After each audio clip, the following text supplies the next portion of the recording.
And the same question can be asked of India 10 years later or 20 years later. Will it become old before it becomes prosperous? So, in order to answer the question properly, if it has to become somewhat prosperous, the savings rate should be reversed and come back to at least between 35 and 40%, which is an important task for Indian policymakers, Indian governments. Again, for every one of my slides, I have given you the source so that anybody who's interested later on can go and refer to them as well. The interesting thing is, this is one of the problems of China, which is the reliability of statistics. So this conference board, which is an important think tank in the US, calculates its own growth estimate for China, alternative estimate. This is the official estimate, what the governments in China puts up. If you look at the last 3-4 years, in fact, you look at from 1999 onwards, what is the alternative estimate by conference board and what is the official estimate? There is a difference. And if anything, the difference in the last 3 years has become much, much wider.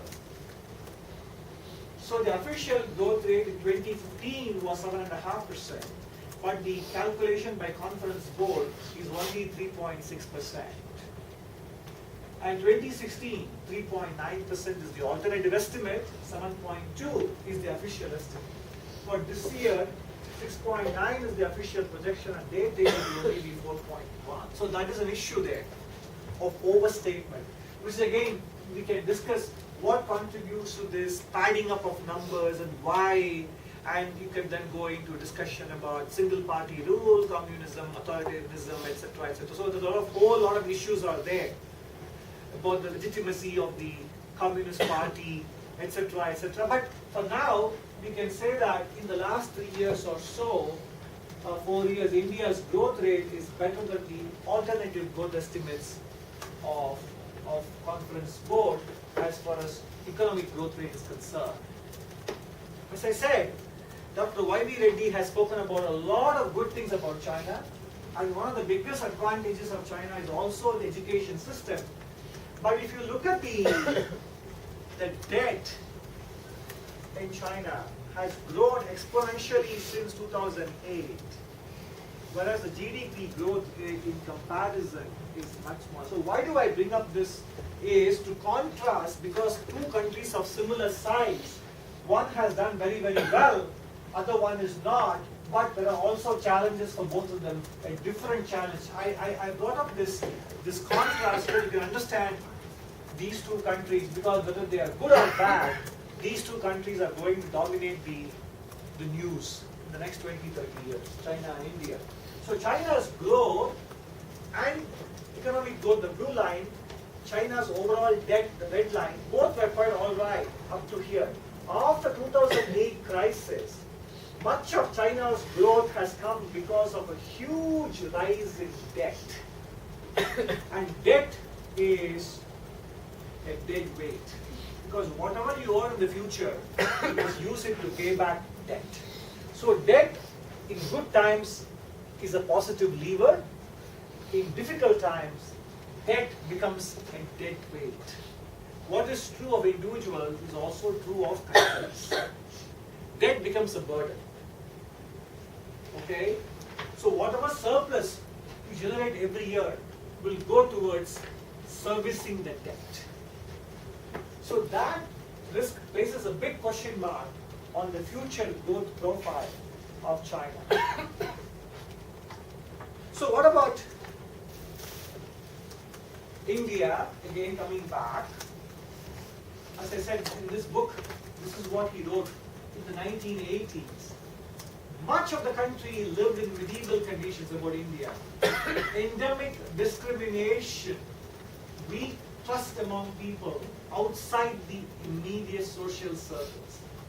The lack of validity given to contract and transaction-based interactions were some of the many unique issues India faced. So, as a young policy maker in 1980s, this is what he observed. The question Indians have to ask themselves is, are these things stereotypes are these issues still holding India back? In fact, in my book published last year, we think some of these things are still a big reason why India remains a country of potential, but not yet being able to achieve sustained high growth rate that China did. See, China, I might say, since 2008 has accumulated a lot of debt. That may be true. But between 1979 and 2007, China did very well. Its growth rate was very good. To sustain the 8% growth rates for 30 years, even if you take the alternative growth estimates given by Conference Board, it was a very good economic growth story for about 25-30 years. Has India been able to sustain that? No, you saw the charts. 7% growth rate was achieved only between 2000 and 2010. So there are issues, and some of the issues are not economics. These are social issues. And as students of social sciences, you must study these things and take it up for your project work or whatever later, some other course. What he is commenting about here are social features of Indian society. If you don't interact with strangers and being able to create contracts, you don't achieve scale, right? If you only deal with close relatives and friends and family, your scale will be limited. If you want to achieve scale, how did Western societies grow so well in the last 200 years? They were based on contracts, written contracts, legal contracts that enable you to do business with strangers because you believed in the written word, in the contract, in the law. But if you are not trusting people, then you will only do business with your uncles and aunts and nieces and nephews and cousins and close friends. How much can you do? So some of the Asian and developing societies had that problem, but some are being able to transcend that. But in India, you still have the problem that this lack of trust and the lack of sanctity given to contracts. And that is where the courts come into play. India may have an active judicial system, but cases take decades to be adjudicated. So you have issues. So that is why I think these things have held back and will continue to hold back high growth in India. So and these are all social issues. All right? So it says low battery. Okay, is there any power card here?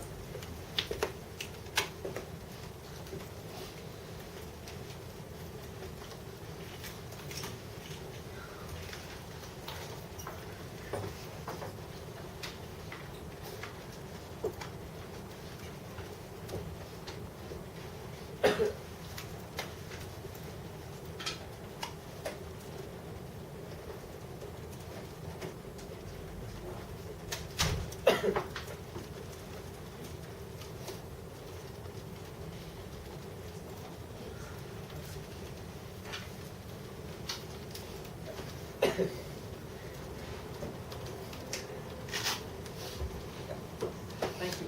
So now, this slide is simply showing you that some of the advantages that India has, even if it has got low economic growth, is there are institutions of conflict management which help to offset external shocks and latent social conflict because of multiple languages, multiple religions and castes and communities and etc. etc.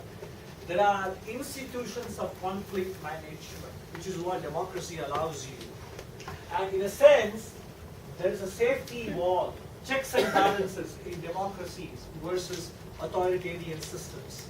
These things act as conflict management buffers, cushioning the social conflicts. So those things are there for, for India. And then this Swiss gentleman who used to work for a newspaper called Neue Zürcher Zeitung, the New Zurich newspaper in English. There's a German title, Neue Zürcher Zeitung, and he used to be stationed in India for a long time, and he wrote this when he gave a lecture to the MBA class of the St. Gallen School of Management in Switzerland in 2001, and some of it is still very true. It's like Everybody likes to use the analogy of an elephant to describe India because it is slow, lumbering, it's heavy, it's powerful. You know, so he's saying that India will not end up in a cul-de-sac, in a dead end, basically. The natural, historical, social wealth and depth of this country and society will prevent this. Like the animal's elephant, India combines a big size with a nimble intelligence, the jugaad maybe. Historically, it has been invaded numerous times, and it has shown that it can absorb these shocks without losing its feet on the ground. Despite its youthful demographic profile, it's also an old civilization which has been bruised and battered, and which in its collective memory carries many wounds and hurts. But the elephantine memory also means a strong social cohesion and the persistence of cultural values. This is what the previous slide showed you. Strong social cohesion. So there are some advantages in diversity.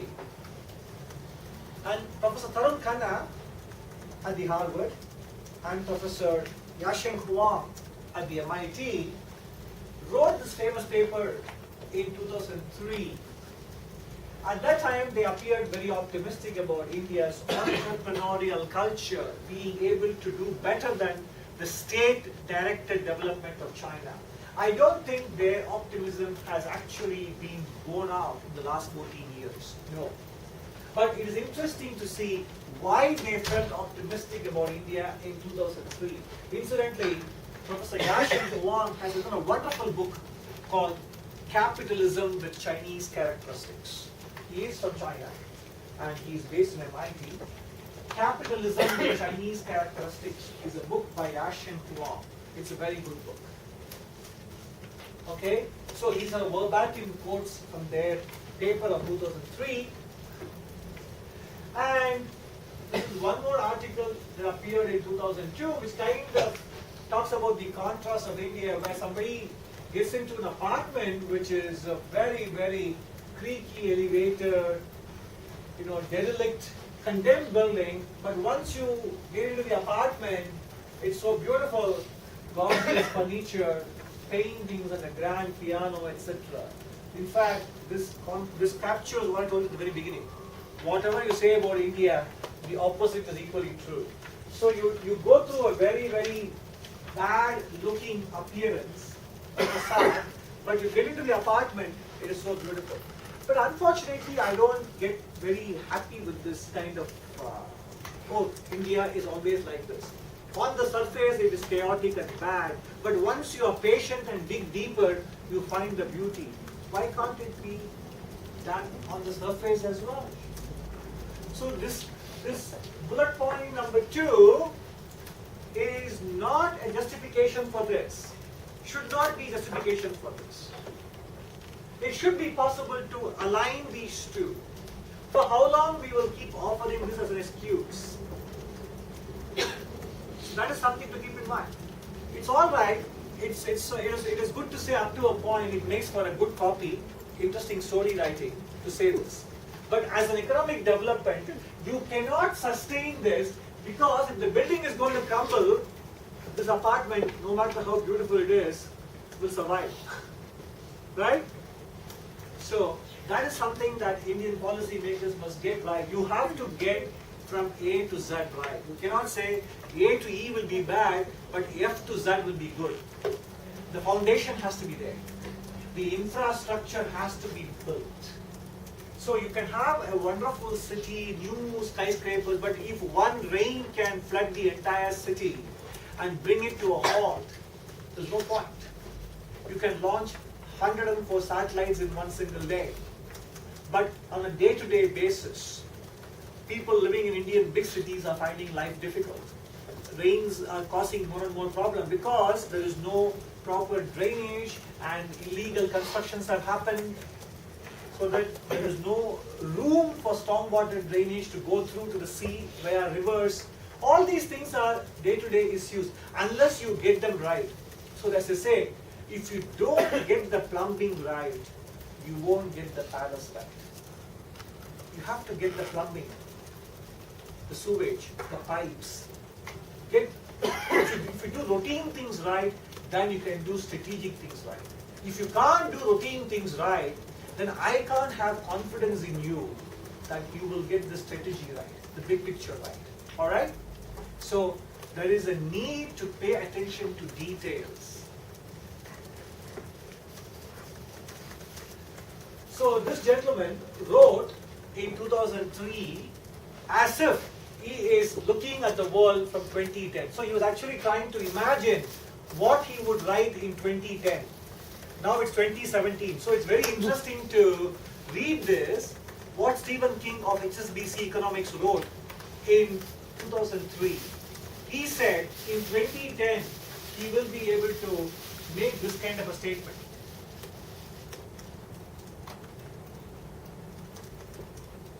Is it true? Partly yes, he got it right.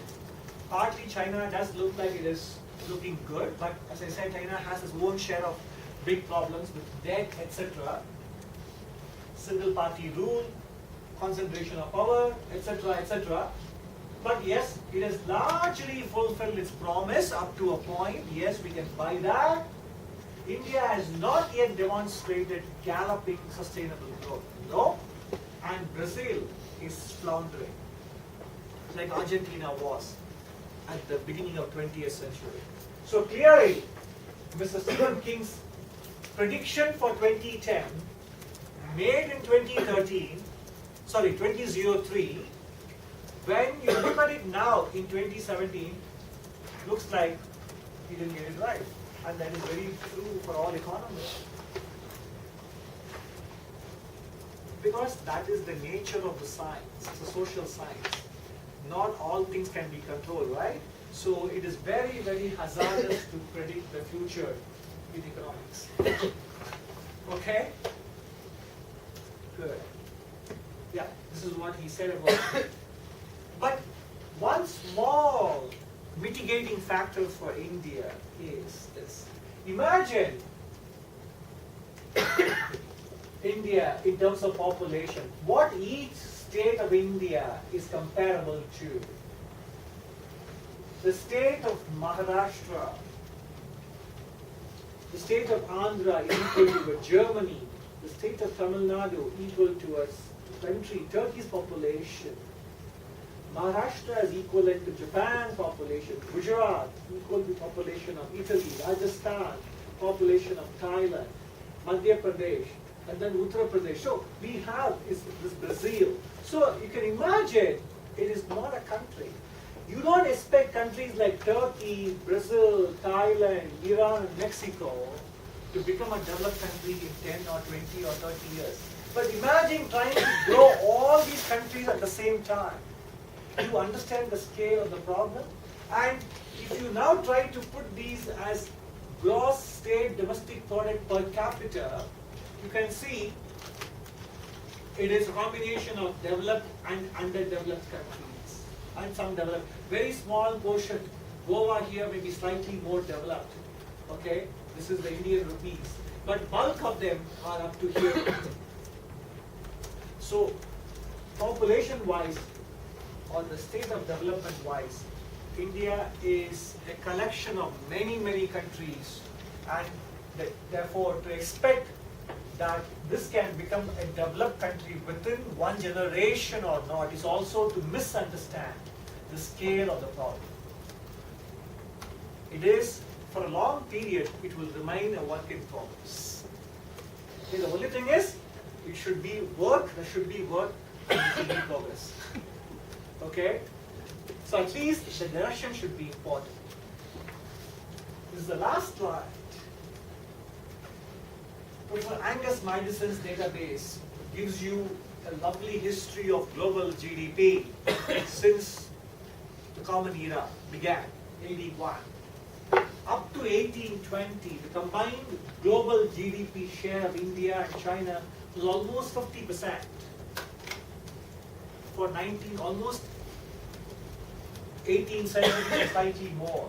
And since then, the last 200 years, the Western world had become dominant, but since 1970, which was the bottom for these two countries together, of course, since then, their share has begun to come back to almost 30%. This is only 2008. If you do it now, they say it's again come back to 35-40%. But the bulk of it has come because of China. Okay? But the truth is, it's come back to where it used to be. Almost. The progress is very smart. So there's a lot of interesting discussions as to whether 21st century will belong to Asia or not. That's a question that is better answered in 2100. Because we saw just now, Stephen King even could not get 7 years right. How can we get 70 years right? Okay? So, on this happy note, we have to say, it's easy to be a good forecaster in hindsight. Okay? In 2100, we can say whether China made it or India made it. Or what is it to say that we have made it? It's a very, very philosophical statement. When you say a country has made it, in what terms? Per capita GDP? Car ownership? Or should it be about health and happiness? Or should it be about contentment? Because today, for example, in the United States, there is the opioid crisis. Prescription drugs are being given for, there's an opium crisis. And life expectancy has stopped improving in many Western societies today, US and UK, for example. So, it is not something that once you get there, you stay there. No. It can change, it can reverse, it can go back. So, there is nothing called we have made it, because it's not a static situation, and it is not as if it's a permanent equilibrium. You have to be constantly at it. That's why I said it's a work in progress, and the direction of progress has to be important. That's a key, because it is always perpetually in motion, development. And economic development should go hand in hand with what I call spiritual and philosophical development as well. You can be materially very prosperous, you can be extremely frustrated and unhappy. So the number of people in depression in the Western societies, sense of loneliness, sense of lack of companionship, etc. And today with technology actually far from being a source of assistance to us, smartphones, they are a source of distraction. Are you able to concentrate on a paper or a topic for 30 minutes without looking at your phone? What exactly is coming there? Is something very important? A jackpot? A lottery?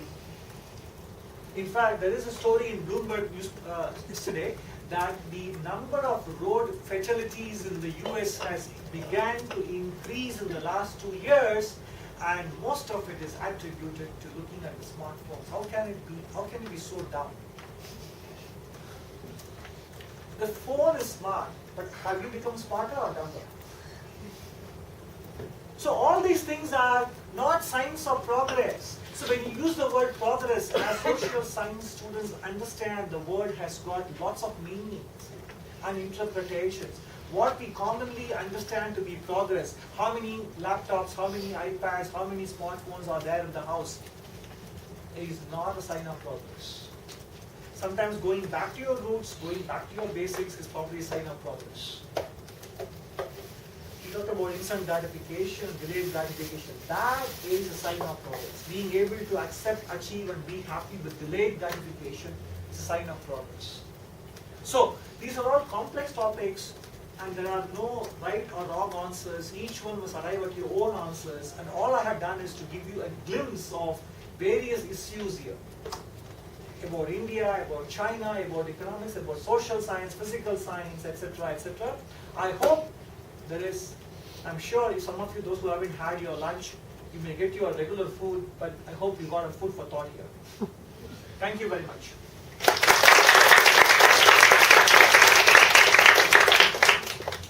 Any questions? We will leave to go for lunch. Yeah, please. Sorry, I'm not very well read about Indian economics. So basically what I've done is I've read some articles regarding Indian economics, and what I realized is that the political instability of India has to a large extent affected the economic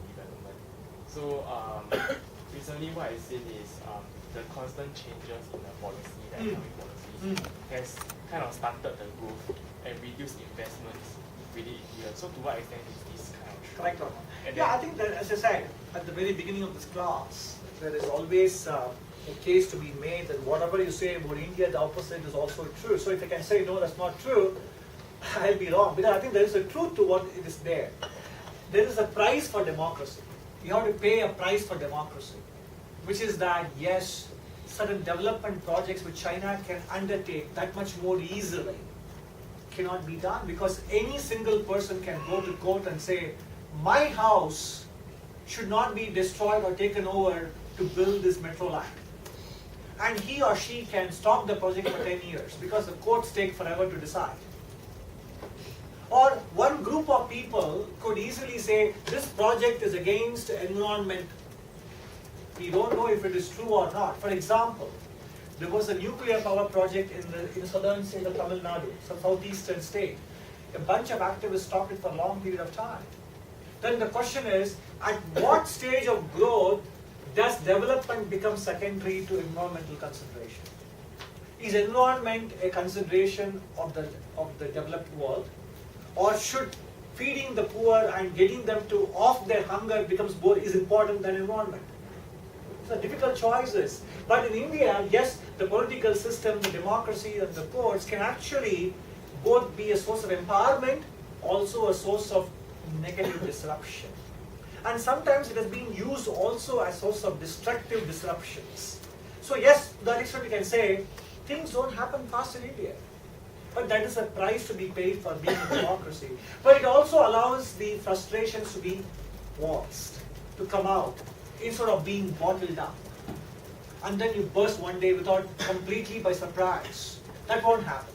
So, yes, the answer, yes, it is partly true, but as with most things about India, what you see is not what you get. Both positive and negative. In fact, by the way, my book, Can India Grow, is a free download. It's published by an independent think tank. It's not a published paper. It's not a priced publication. You want to pay for it. It is published by a research organization. Therefore, it is a free download. So you just have to type on your browser, type Can India Grow Nageswaran. You will be taken to the page. And if you are interested, it's not a very big book. It's a short book. You can download it. Can you tell us something about the book? The book, as the title suggests, it's more for, I can say that even though the book is written in a non-specialist manner, in other words, you don't need to know economics to understand the book. But those who are interested in the topic of India or economic development will be able to relate to it even more. It simply tries to understand what are all the challenges that India faces to achieve sustainable high growth for a long period of time, like China has done, for example.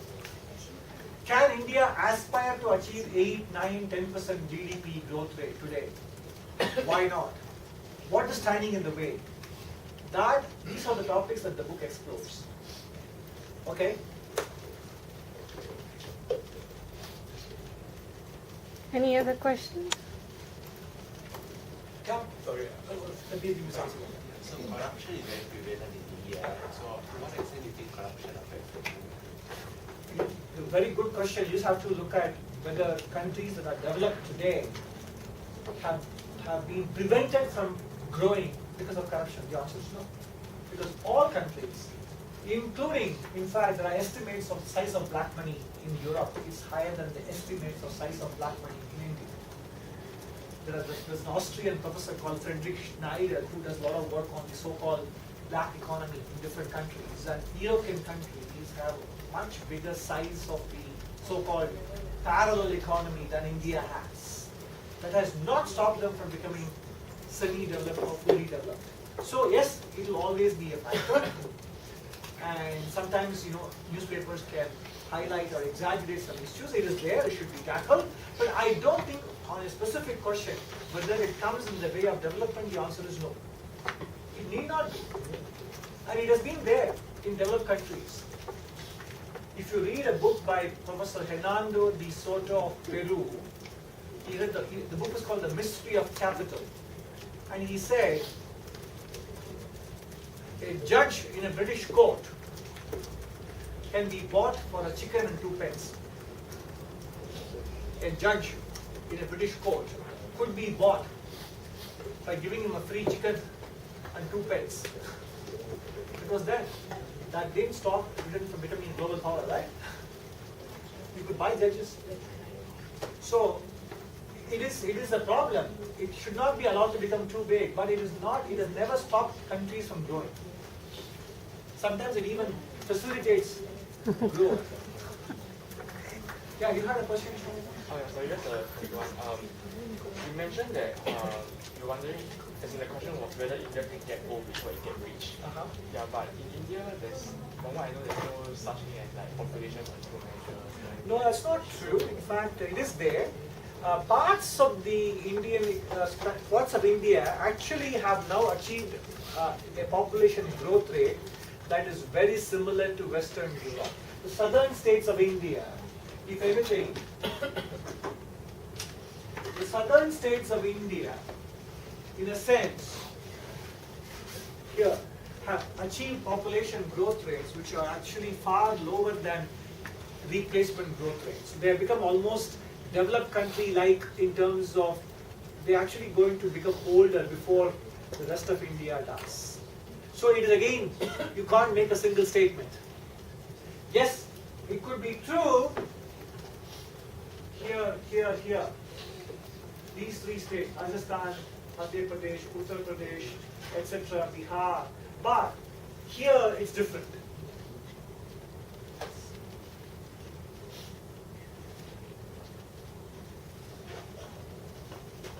Okay, so thank you very much. I wish you all the very best in your studies.